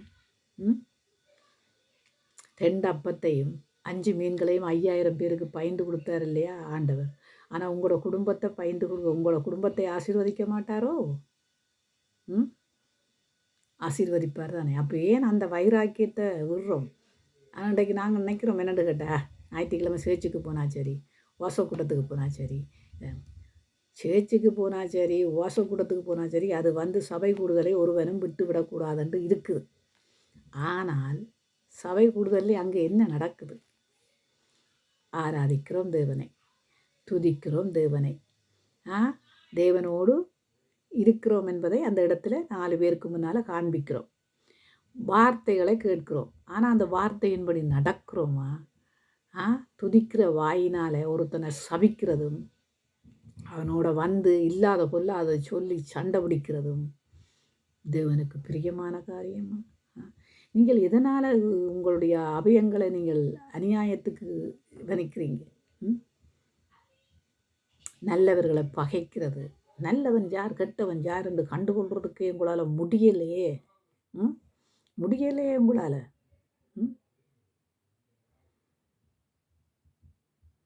இன்றைக்கு பாருங்க, சில பேர் இருக்கிறாங்க, வசனத்தினால சொன்னால் அது அவருக்காகும், அது இவருக்காகும், இது இவருக்காகும். நீங்கள் உங்களுக்கு எடுத்துக்கொள்றதில்லை. அதை எடுத்துக்கொண்டால் சீர்படுத்தப்படும். அதை விட இந்த பாருங்கள், ஒரு ஒரு ஒரு ஒரு நல்லதுக்கு தான் ஒரு மனுஷன் சொல்லுவாங்க, கெட்டதுக்கு யாராவது சொல்லுவாங்களா? கெட்டதுன்னு சொன்னால் நீங்கள் புரிஞ்சு கொள்ளணும், இது கெட்டதுக்கு சொல்கிறாங்களா நல்லதுக்கு சொல்கிறாங்களான்னு நீங்கள் ஆண்டவரோடு இருக்கிற நீங்கள் புரிஞ்சு கொள்ள வேண்டியதாக இருக்குது. ஆண்டவரோட இருந்தால் புரிஞ்சு கொள்ளுவீங்க, ஆண்டவரோட இல்லைன்னா புரிஞ்சு கொள்ள முடியாது. சரியோ? தாயை பற்றி பிள்ளைக்கு புரிஞ்சு கொள்ள முடியாது, பிள்ளைய குறித்து தாய்க்கு புரிஞ்சு கொள்ள முடிஞ்சாலும், ஆவிக்குரியவங்களால் புரிஞ்சு கொள்ள முடிஞ்சாலும், ஆனால் சொல்ல முடியாது. ஏனென்று கேட்டால், சில வேளைகளில் சத்ருவானவன் பிள்ளைகளையும் வஞ்சிக்கிறான் பாருங்க. சத்ருவானவனுக்கு பிள்ளைகளிடம் கொடுத்து விடும். அப்போ ஒருத்தர் புரிஞ்சு கொள்ள வேணுமானா அங்கே ஆண்டவர் தான் சரியான விதத்தில் புரிஞ்சு கொள்ளுவார். இப்போ நான் ஒன்று சொன்னால் என் புள்ள நம்பாது. அதே மாதிரி என் பிள்ளை ஒன்றை சொன்னால் நான் நம்ப வேணுமா இருந்தால் நான் எப்படியானவனாக இருக்கணும், அல்ல என் பிள்ளை என்ன நம்ப வேணுமாண்டா பிள்ளை எப்படியானதாக இருக்கணும். பிள்ளை ஜெபத்தில் இருந்து ஆவியானவரோடு இருந்தால் ஒரு தாயை புரிஞ்சு கொள்ளும். அதே மாதிரி ஒரு தாய் ஜெபத்தில் இருந்து ஒரு பிள்ளையை புரிஞ்சு கொள்ளணும்னா தாய் புரிஞ்சு கொள்ளுவாள். அதே மாதிரி சொந்த பந்தங்களை புரிஞ்சு கொள்ளும். சரியா? சொந்த பந்தங்களை நான் அவைக்குரிய காரியங்களினால ஆண்டவரோட இருக்கும்போது எனக்கு வெளியரங்கமாகாத ரகசியத்தை ஆண்டவர் வெளிக்கு கொண்டு வருவார், மறைபொருள்களை வெளிப்படுத்துவார், இருளை நடக்கிறத வெளிச்சத்தை பக்கண்டு கொண்டு வருவார் பாருங்க. ஏனண்டா இருளை நாங்கள் பற்றி கொள்ளக்கூடாது, வெளிச்சத்தில் நடக்கிறவர்களாக இருக்கும். வெளிச்சத்திலே நடக்கிறேன் என்று சொல்லி இருளிலே நடக்கிறவன் என்ன செய்கிறானாம்? தன் சகோதரனை பகைக்கிறான். அப்போ சபையில் இருக்கிற சகோதரர்களை பகைக்கிறீங்க, குடும்பத்தில் இருக்கிற சகோதரர்களை பகைக்கிறீங்க, உலகத்தில் இருக்கிற எல்லா சபைகளிலும் இருக்கிற சபைகளில் இருக்கிற சகோதரர்களை பகைக்கிறீங்களே. ஏன்னு கேட்டால் சபைகள் எல்லாம் கர்த்தருடையது. நீங்கள் சொல்கிறீங்க என்ன, என் சபை இன்றைக்கு திருமணம் செய்கிறதுக்கு என்ன செய்வாங்கண்டா, என் சபையில் தான் பெண் எடுக்கணும், என் சபையில் தான் மாப்பிள்ளை எடுக்கணும், என் சபை என் சபை என் சபை. உண்மை சபை இல்லையப்பா அது. தேவன் தன்னுடைய சபையை கட்டாவிடில் யார் கட்டுவது? ஏன் யாக்கோப்பின் கூடாரம் கீழே விழுந்தபோது ஆண்டவர் தூக்கி எடுக்க இல்லையா? தாவீதின் கூடாரத்தை ஆண்டவர் எழுப்பி விட இல்லையா? ஆனால் விழுந்தாலும் எழும்புறதுக்கும் அதை எழுப்புறதற்கும் அதை இறக்குறதுக்கும் கத்தரால முடியும், உங்களால் முடியாது. நீங்கள் சபை தேவனுடையது. தேவன் சபையில் உலாவா விடில் யார் உலாவது? அப்போ தேவன் சபையில் உலாவதற்கு என்ன வேணுமா? தேவனுடைய அன்பு இருக்கணும், சமாதானம் இருக்கணும், ஐக்கியம் இருக்கணும், பரிசுத்தம் இருக்கணும். அதனால் பரிசுத்தவான்களுடைய சபையிலே தேவன் எழுந்தருளி இருக்கிறார் என்று சொல்லப்பட்டிருக்கு. அப்போ இந்த அன்பு எங்களுக்கு கொடுத்துருக்கிற அந்த அன்பு, தேவ அன்பு நம்மை ஏவி இழுக்க வேணும்.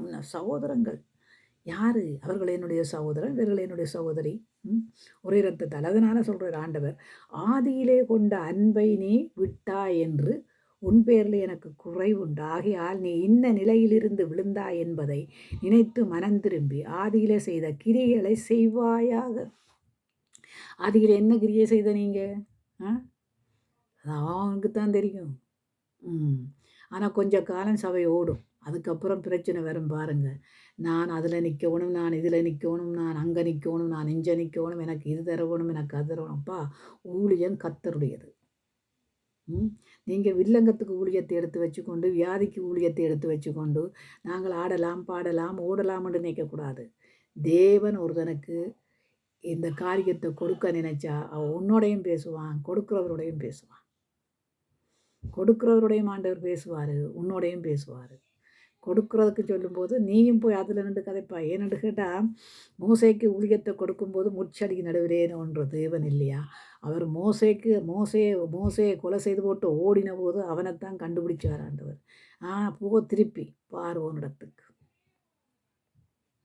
மோசையோட பேசினாரோ இல்லையோ, அப்போ மோசை சொல்கிறான், என்ன நான் திக்குவாயன், நான் பேச தகுதி இல்லாதவன். யார் உனக்கு சொன்னது திக்குவாயனண்டு? வாயப்படைச்சதான் நான் இல்லவா? அதனால் நீ என்னென்னு சொல்லுவாய் திக்குவாயனண்டு. இப்போ ஆறு உனக்கு தீர்க்கதரிசியாக இருப்பான், நான் உனக்கு தேவனாய் வாயோடு வாயாயிருந்து பேசுவேன் போன்றாரு. அப்போ பேசுகிறவர் தேவன், ஆரோனுடையும் அங்கே பேசுகிறாரு, இங்கே மோசையோடையும் பேசுகிறார். சில பேர் சொல்லுவாங்க, ஓ ஆண்டவரே, நான் ஆண்டவர் என்னோட பேசியிருக்கிறாரு, உனக்கு இது நடக்க போகுது, அது அங்கே நடக்காது பாருங்க. ஏன்னு சொல்லுங்க. அவன் அங்கே ஆண்டவர் அவனுக்கு தானே. எனக்கு நீங்கள் நம்ப மாட்டீங்க, 2007 98 2007 ஆதரிக்கையில் ஒரு சர்ச்சுக்கு போன இடத்துல அப்போ என்னட்ட ஒரு சின்ன சங்கிலியில் ஒரு பெண்டனில் ஒரு குருசு இருந்தது. இந்த குருசில் ஒரு இது இருந்தது, ஆண்டவர்கிட்ட இது இருந்தது.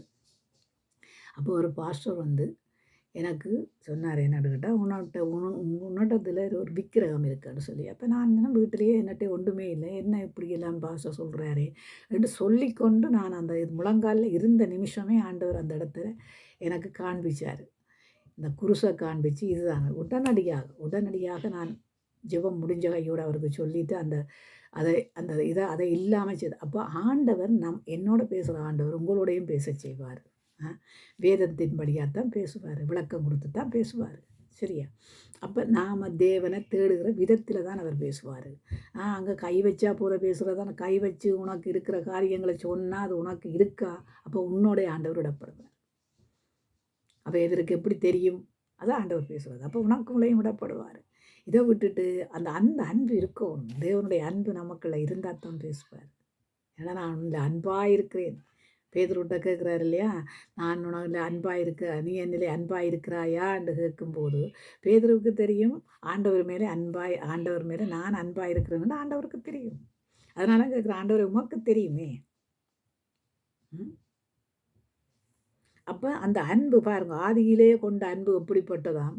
எனக்கு என்னவும் வேண்டாம், கர்த்தர் தான் முக்கியம், கர்த்தர் தான் எல்லாமே, கர்த்தர் தான். அந்த காலத்தில் சொல்லுவாங்க என்னென்னு கேட்டால், 24 மணித்தியாலமும் வேலை செய்யக்கூடாது, ஞாயிற்றுக்கிழமையில் வேலை செய்யக்கூடாது, சபைக்கு வாங்க, சனிக்கிழமையில் வேலை செய்யக்கூடாது, சபைக்கு வாங்க. சபைக்கு வாங்கன்னு கூப்பிட்றதுக்கு முன்னம் சபையில் நீங்கள் சரியான விதத்தில் நாங்கள் நடத்த வேணும். சரியான விடத்தில் ஆடுகளை மெதுவாக நடத்தி கொண்டு போகணும். அல்லையென்ற ஆடுகள் சிதறி போகிறதுக்கு நாங்களே காரணமாக இருப்போம், நாங்களே காரணகர்த்தாக்களாக இருப்போம். ஏன்னு கேட்டால் ஆண்டவர் வரும்போது இப்படி தான் பாருங்க என்ன சொல்கிறாருன்னு பாருங்களேன். ஆகையால் நீ இன்ன நிலையில் இருந்து விழுந்தாய் என்பதை நினைத்து மனம் திரும்புவா, ஆதியிலே செய்த கிரியைகளை செய்வாயாக, இல்லாவிட்டால் நான் சீக்கிரமாய் உன்னிடத்தில் வந்து நீ மனம் திரும்பாத பட்சத்தில் உன் விளக்கு தண்டை எடுத்து போடுவேன். யாருடைய விளக்குத்தண்டை எடுத்து போடுவேராம்? அப்போ நீ சீக்கிரமாய் மனம் திரும்பு. எதில் இருந்து விழுந்தாயன்றதை யோசி. அது ஆணாக இருந்தானே, பெண்ணாக இருந்தானே, யாராக இருந்தானே யோசிக்க வேண்டிய நிலைமைகள். நாங்கள் எந்த இடத்துல இருந்து விழுந்தோம்.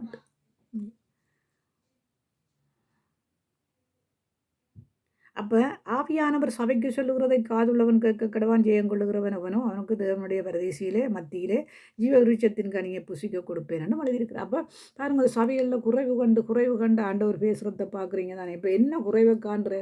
அன்பு குறைவை காண்றேன். உங்களிடத்தில் ஆண்டவற்றை அன்பு இருந்தது, அந்த அன்பை நீங்கள் சரியான விதத்தில் ஆடுகளுக்கு கொடுக்க இல்லை. ஆடுகளுக்காக என் ஜீவனையே கொடுத்துருக்கிறேன்னு சொல்லியிருக்கிறார் இல்லையா? ஆடுகளுக்காக ஜீவனை கொடுக்குறவனைத்தான் ஆண்டவர் தெரிஞ்சு கொள்வார். அப்போ ஆடுகளுக்காக ஜீவனை கொடுத்தவன் யாரு? பேதுரு, ஸ்தேவான், பவுல் ஜீவனை கொடுத்தாங்கப்பா. அப்படியே பாருங்க, 12 அப்போஸ்தலரையும் யூதாச கரியோஸ்தை விட்டுட்டு பாருங்க. அப்படி ஏன் ஆண்டவரே ஆடுகளுக்காக ஜீவனை கொடுத்தாரு இல்லையா? ஆனால் உங்களால் ஜீவனை கொடுக்க முடியலையேன்னு சொல்லுங்க பாப்போம். இது கலியுக காலமாக இருக்கிறபடியால், ஆண்டவர்கிட்ட வருகை சீக்கிரமாக இருக்கிறபடியால், எவனை நான் விழுங்கலாம் என்று வகை தேடி திரிகிற பிசாசுக்கு நாங்கள் என்ன செய்கிறோமா, இடம் விட்டு கொடுக்குறோம். அதனால பிரச்சனை பாருங்க, பிரச்சனை பிரச்சனை பிரச்சனை. பிரச்சனைகளை யாரால் சால்வ் பண்ண முடியும்? பாருங்க, பிரச்சனைகளை நாங்கள் சரிவரப்படுத்த நினைச்சாலும் முடியாது. ஏன் சொல்லுங்க? அகங்காரங்களும் ஆணவங்களும் முகத்துதியலும். சில பேர் சொல்லி கொடுக்குறது என்னென்னு கேட்டால், சில பேருக்கு பொல்லாத ஆவி இருக்கும். பொல்லாத ஆவி இருந்தால் அந்த பொல்லாத ஆவி சொல்லி கொடுக்கும் என்னன்னா, நீ கதையாத, நீ கதைச்சியன்னா அதை நீ கதைக்க வேணாம், நான் ஆண்டவர்கிட்ட ஆவியினால் ஆண்டவர்கிட்ட ஆவியாக உங்களுக்கு சொல்லுது கதைக்க வேணாமன்ட்டு. ஒருத்தரோட கதைக்க வேணாம், ஒருத்தரோட பழக வேணாம், ஒருத்தருக்கு நீங்கள் அதுவும் ஒரே ரத்தத்தால் கழுவப்பட்டுட்டு இதெல்லாம் இனங்கண்டு கொள்ளக்கூடாதா? நீங்கள் விளையாமல் இஸ்ரவேல் ஜனங்களை சபிக்கிறதுக்கு பாலாக் என்பவன் என்ன செய்கிறான்? விளையாமல் பிடிச்சி கொண்டான். அப்போ சபிக்கிறதுக்கு. அதே மாதிரி தான் இன்றைக்கு கொஞ்சம் பேரை பிடிச்சி கொள்வது என்னென்னு கேட்டால், ஆவிக்குரிய வேலைண்டு பிடிச்சி கொள்வது. அவைய சொல்லிவினோம், அவியோட கதையாத, இவியோட கதையாத, இவியோட கதையாதேண்டா அறிஞ்சு கொள்ளுங்க. அவங்களுக்குள்ள எந்த ஆவியானவர் இருக்கிறார்? எந்த ஆவியானவர் இருக்கிறார்? எந்த ஆவியானவர்? பரிசுத்த ஆவியானவர் இருந்தால் அவனவனை பரிசுத்தப்படுத்தி, அவனவனை ஐக்கியப்படுத்தி, அன்பினாலும் சமாதானத்தினாலும் ஒருமனை கட்டினாலும் கட்டுவார். சரியோ? புறாண்மையினாலும் காமகாரங்களினாலும் எரிச்சலினாலும் தற்பொழிவினாலும் நீங்கள் சொல்கிற விதத்தில் தான் அவங்களுக்குள்ள அந்த பொல்லாத ஆவி இருந்து கிரியை செய்யுது. இப்போ நீங்கள் இப்போ என்ன சொல்லுங்க, நல்லவர்களை பகைக்கும் போது அவங்களுக்கு நல்லவனாக, அவன் ஆவியில் இருந்தால் தானே அவனுக்கு நல்லவனாக கெட்டவனாக தெரியும். பரிசுத்த ஆவியானவர் நடத்தப்படுவோம்டா இரவும் பகலும் வேதத்தை வாசித்து அதன்படி நடக்க பார்க்கணும். அதன்படி நடக்க பார்க்கணும். பிரசங்கிக்கிறதாலேயும் ஒன்றும் இல்லை. 10 பிரசங்கத்தை போடுங்க, அல்லையான்னு சொன்னால் பிரசங்கிக்கிறவனாலும் ஒன்றுமில்லை. ஆனால் அதை நடப்பிக்கிறவராலேயும் அதன்படி நடக்கிறவனாலேயும் தான் முடியும். சரியோ? மற்றபடி முடியாது. நீங்கள் இந்த வேதத்தின்படி நடக்காமலும் அன்பு என்றா என்ன? உங்கள் பிள்ளைகளுக்காக நீங்கள் உங்களோட அன்பை விட்டு கொடுக்குறீங்களா? உங்களோட ஆண்டவற்றை அன்பை உங்களோட பிள்ளைகளுக்குள்ள கொடுத்து அவங்க போகிற இடங்களில் அன்பாக இருக்கணும்னு நினைக்கிறீங்களா? இல்லையே. என் மேலே அன்பாயிருன்னு சொல்கிறவன் ஆண்டவரோட அன்பாக இருக்கிறான்னு சொல்ல முடியாது. என்னென்னு கேட்டால், உலகத்தின் மேலே அன்பு வைக்க வந்தவர் தான் ஆண்டவர். உலகத்தில் இருக்கிற பாவிகளை நேசிக்க வந்தவர் தான் ஆண்டவர். அப்போ அந்த அன்பு எப்படிப்பட்ட அன்பு என்பதை நீங்கள் ருசித்து பார்க்க வேண்டும். ருசித்து பார்க்காவிட்டால் அன்புக்கு ஆழமும் இல்லை, அகலமும் இல்லை. உங்களுடைய அன்புகள் எல்லாம் போலி அன்புகளாக இருக்கக்கூடாது. போலி அன்புகள் நாங்கள் அன்பை குறித்து பார்த்தோம்னு சொன்னால் கன்னடத்தை பார்க்கலாம். எனக்கு கொஞ்சம் உடம்பு சரியில்லாததுனால நான் உங்களுக்கு ஒரு மணித்தியாலம் தான் இன்றைக்கு கொடுக்க போகிறோம். ஏனென்று கேட்டால்,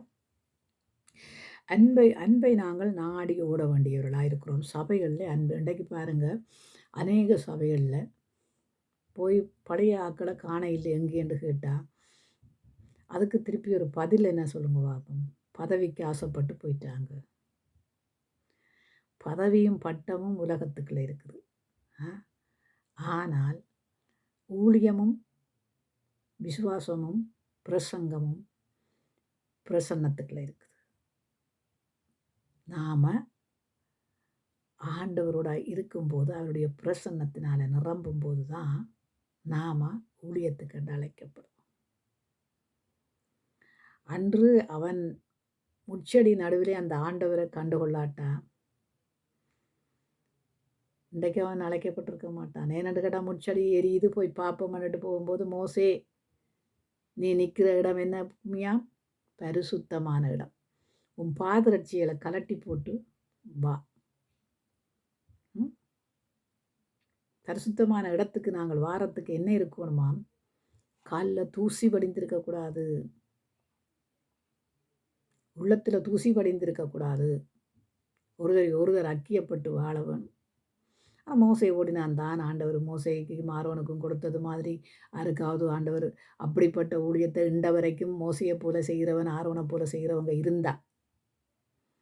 எழுப்புதல் நான் எழுப்புதல் கொரியாவில் எழுப்புதல் வந்திருக்குன்னு பார்த்துருக்குறேன். நான் இந்த வரைக்கும் கொரியாவில் எழுப்புதல் வந்ததை பார்த்துருக்குறேன். வேறு இடங்களில் நான் எழுப்புதலுக்கு ஒன்று இருக்க வேணும் ஆண்டவற்றை அன்பு. எழுப்புதல் வேணுமென்னா அந்த சபைக்குள்ள என்ன இருக்கணுமா, ஆதியில் கொண்ட அன்பு இருக்கும். அந்த அன்பு ஆண்டவற்றை அன்பு, ஜனங்களை நடத்துகிற அன்பு. சரியா? அப்போ நாங்கள் அப்படிப்பட்டவர்களாக இருக்க வேணுமென்று தேவன் விரும்புகிறாரு. அப்போ நாங்களும் அதன்படி நடக்க வேண்டிய. இன்றைக்கு பாருங்கள், இன்றைக்கு பிள்ளைகளுடைய அன்பு தணிஞ்சு போகுது, பெற்றோருடைய அன்பு தணிஞ்சு போகுது, சபைகளில் அன்பு தணிஞ்சு போகுது. கடைசி காலத்தில் அன்பு தணிந்து போகும் என்று சொல்லப்பட்டிருக்கு இல்லையா?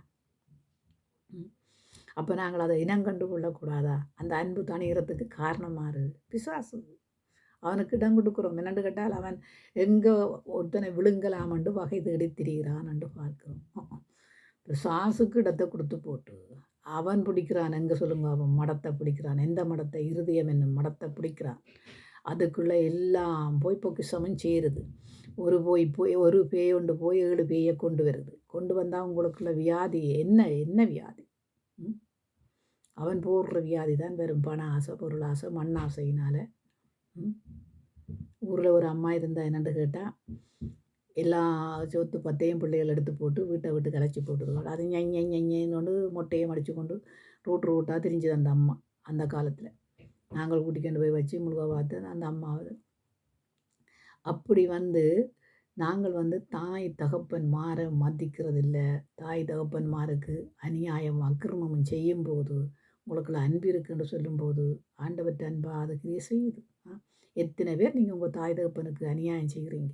எத்தனை பேர் நீங்கள் குடிகளை கெடுக்கிறீங்க? எத்தனை பேர் சபைகளை கெடுக்கிறீங்க? அதெல்லாம் தேவனுக்கு பிரியமில்லாத காரியம்.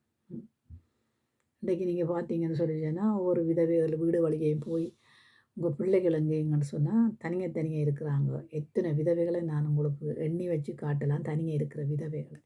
ஆனால் பிள்ளைகள் இருந்தும் தனியாக இருக்கிற தாய்மாரை பார்க்குறோம். இதெல்லாம் ஆண்டவர் வரும்போது நீங்கள் எவ்வளோதான் ஊழியம் செய்தாலும். ஒரு அம்மாவை நான் பார்த்தேன். அந்த அம்மாவுக்கு உதவி என்று ஒருத்தர் இல்லை.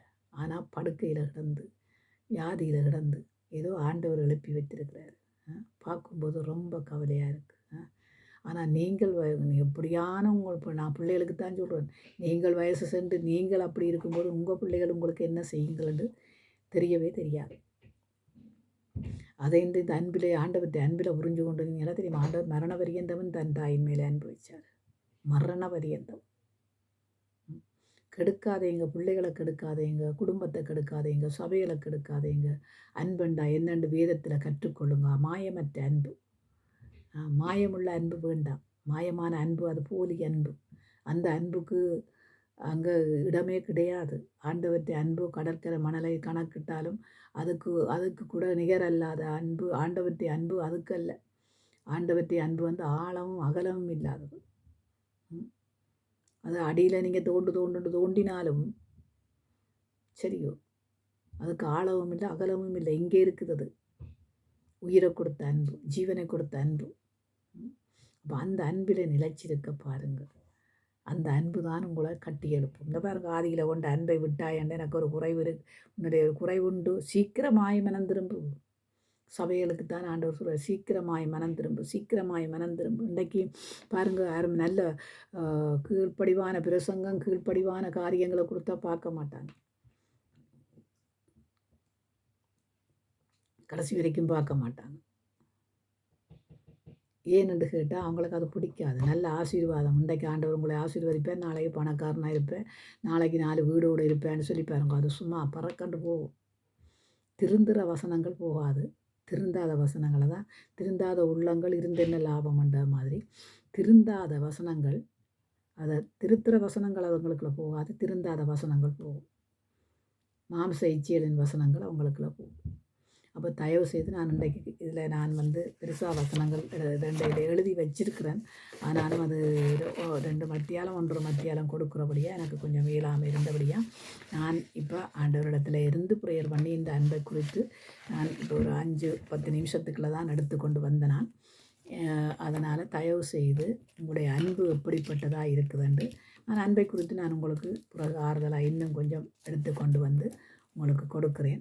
ஆண்டவர் தரும்போது நான் உங்களுக்கு எல்லாம் சகல விதமும் ஆண்டவர் இந்த வேதத்தில் இல்லாத ஒன்று இல்லை. வேதத்தில் எல்லாம் இருக்குது. ராஜாக்களுக்காக இருக்குது, அதிகாரிகளுக்காக இருக்குது, நாட்படைகளுக்காக இருக்குது, கடற்படைக்காக இருக்குது, பாஸ்டர்மாருக்காக இருக்குது, ஊழியக்காரருக்கு இருக்குது, விசுவாச குடும்பங்களுக்கு இருக்குது, வாலிபர் கன்னியர்கள் குழந்தைகள் பாலகர்கள் எல்லாருக்காயும் இருக்குது, சகல பேருக்காயும் இருக்குது. இல்லாத ஒன்று இந்த வசனத்தில் இல்லை.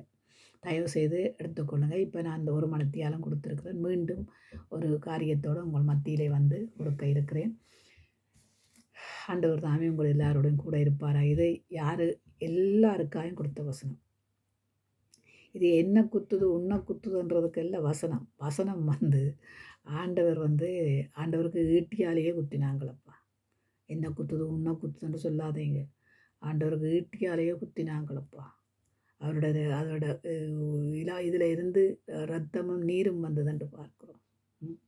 அப்போ உங்களுக்கு வசனம் குத்துதுன்னு சொல்லி சொன்னால் அதெல்லாம் உங்களுக்கு ஏற்க முடியாத தன்மைகளாக இருக்குது. தயவுசெய்து வசனத்தை நீங்கள் ஏற்றுக்கொண்டு தான் ஆகணும். என்னடா ஆண்டவர் வரும்போது இந்த வசனத்தின்படி தான் உங்களை நியாயம் தீர்ப்பார். சரியோ, என்னையும் நியாயம் தீர்க்கிறது இந்த வசனம் தான், உங்களையும் நியாயம் தீர்க்கிறது இந்த வசனம் தான். நாங்கள் இந்த வசனத்தின்படி நடப்போமா இருந்தால் அதனால தான் நான் என்ன செய்கிறது என்று கேட்டால், அமைதி நமக்கு தேவை. தேவனோடு இருக்கிற அமைதி. அந்த அமைதியை கற்றுக்கொள்ள வேண்டியவர்களாக இருக்கிறோம். முடிக்கிறேன். மீண்டும் ஒரு நாளில் வந்து உங்களுக்கு இந்த வார்த்தைகளை கொடுப்பேன்.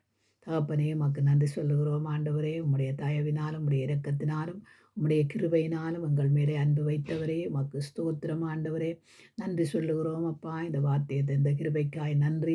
ஆண்டவரே, நாங்கள் விழுந்து போகாதபடி எங்களை காக்கிறவர் நீங்கள். ஆண்டவரே அந்த அன்பினாலே எங்கள் ஒவ்வொருத்தரையும் கட்டி எழுப்புங்க. பார்க்கிறவர்கள் ஆண்டவரே, அதை கேட்கிறவர்கள் அதன்படி நடக்கவும் கர்த்தர் கிருபை செய்யும்படியாக ஜெபிக்கிறேன். உம்முடைய திருப்பாத்திரை ஒப்புக் கொடுத்து வல்லமையுள்ள இயேசு கிறிஸ்துவின் நாமத்தில் ஜெபிக்கிறேன் நல்ல பிதாவே. ஆமென்.